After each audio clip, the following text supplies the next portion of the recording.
오늘은 성경 민수기 16장을 좀 깊이 살펴보려고 합니다. 아, 네. 그 유명한 고라의 반역 사건 말씀이시군요. 맞습니다. 리더십에 대한 아주 중대한 도전과 그 결과가 정말 극적으로 그려지는 부분이죠. 네. 레위 자손 고라, 그리고 르우벤 자손인 다단과 아비람, 또 이름 있는 지휘관 250명까지. 꽤 많은 인물이 모세와 아론에게 정면으로 반기를 드는 거죠. 그렇죠. 이 사람들이 내세운 명분은 이거였어요. 아니, 온 회중이 다 거룩하고 하나님도 우리와 함께 계시는데 왜 당신들만 스스로 놓기냐? 뭐 이런 항의였던 거죠. 딱 그거죠. 모세와 아론 당신들의 그 특별한 지위, 그 권위에 대한 근본적인 문제 제기였어요. 근데 모세의 반응이 좀 흥미로워요. 바로 화를 내거나 변명하지 않고 오히려 이걸 하나님께 맡기죠. 네, 아침에 여호와께서 누가 자기에게 속한 자인지 보이실 거다. 이렇게 선언하고요.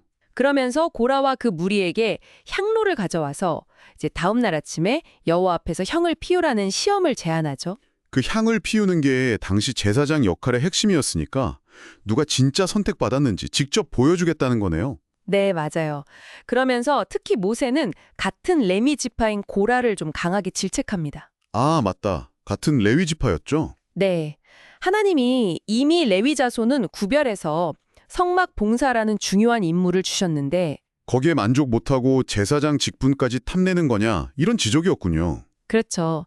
그러니까 그 리더십 도전 이면에 숨겨진 뭐랄까 개인적인 야망 같은 것도 지적한 셈이죠. 그런데 다단과 아비람은 또 반응이 달라요. 모세가 불렀는데도 안 가겠다고 버티죠. 네, 우리가 안 올라가겠다 이러면서요. 심지어 모세를 비난하기까지 하잖아요. 약속의 땅으로 인도하지도 못하고 광야에서 죽게 만든다고. 맞아요. 여기서 보면 두 그룹의 불만 지점이 약간 다른 게 보여요.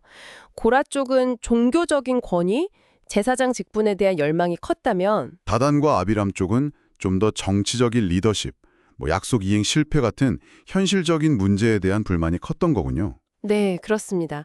이런 현실적인 불만하고 개인적인 야망이 딱 결합되니까 그 리더십에 대한 도전이 훨씬 더 거세진 거죠.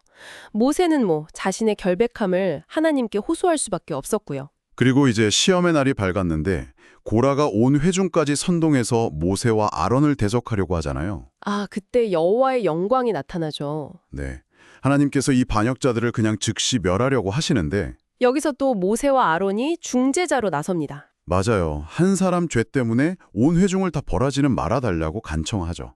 이게 참 리더의 모습인가 싶기도 하고요. 결국 하나님께서 회중들에게 명령하시죠.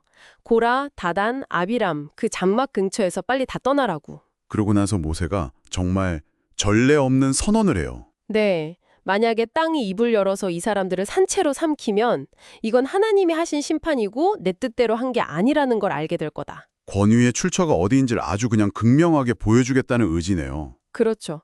그리고 그 말이 끝나자마자 정말 아, 땅이 갈라지죠. 네, 땅이 갈라져서 그 반역자들, 가족들, 재산까지 전부 다 삼켜버려요.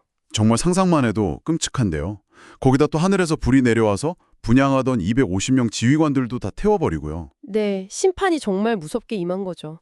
이 사건 후에 그 불타버긴 노창로들을 모아서 아, 그걸로 제단을 쌓는 판을 만들었다고요? 네, 두들겨 펴서 제단을 덮는 판으로 만들어서 아론 자손 외에는 누구도 함부로 분향하러 가까이 오지 못하게 하는 어떤 경고의 표징으로 삼은 겁니다. 고라처럼 되지 말라는 아주 강력한 시각적 메시지였군요. 그렇죠. 신성한 영역과 권위의 경계를 확실히 한 거죠. 근데 이야기가 여기서 안 끝나요.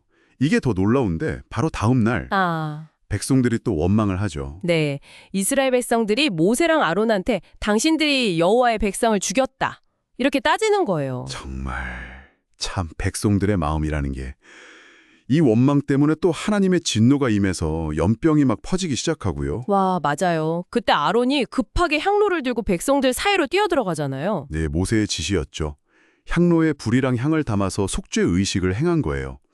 하나님의 진노를 멈추기 위한 필사적인 중재였죠. 아론이 죽은 사람들과 산 사람들 사이에 딱 섰을 때 연병이 멈췄다고 나오죠? 네, 하지만 이미 고라의 일로 죽은 사람들 말고도 14,700명이나 더 죽은 뒤였어요.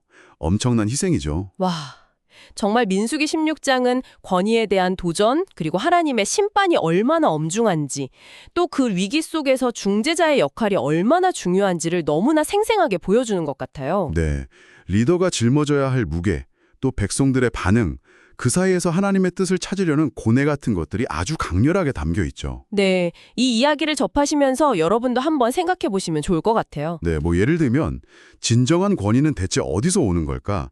또는 공동체가 위기에 처했을 때 개인과 리더는 각각 어떤 책임을 져야 할까? 이런 질문들이요. 그렇죠. 이 오래된 이야기가 오늘날 우리에게 또 여러분의 삶과 공동체에 어떤 울림을 주는지 한번 곱씹어 보는 것도 의미가 있을 것 같습니다.